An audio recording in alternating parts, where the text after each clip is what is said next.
Brain Awareness Week, and during this week the Oxford neuroscientists are taking a great variety of different activities. We're trying to tell the public what it is that we do in as many different venues and in many different ways as we possibly can.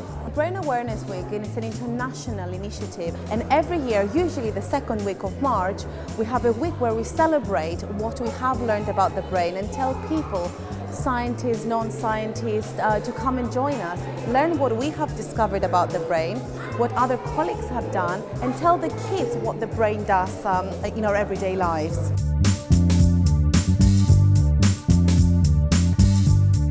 My role here as a teaching curator is to consider the ways in which these collections, this museum, can be useful in teaching and research in the university as a whole.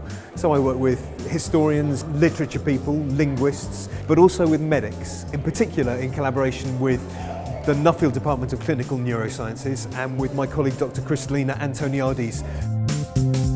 The museum, because it contains the product of human ingenuity, the product of human creativity, is a useful place to think about what the brain does.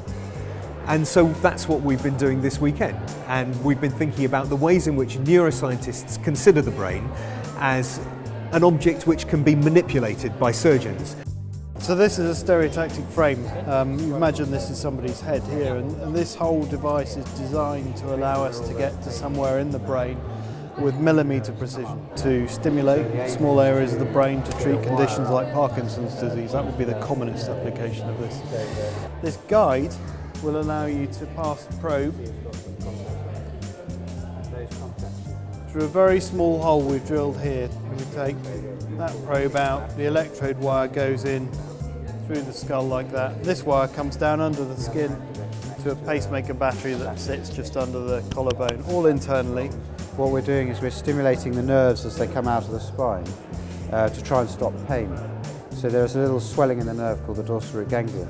And what we're doing is we're getting a wire into this area in the spine and trying to lay it over the nerve in order to block the pain signals that are happening.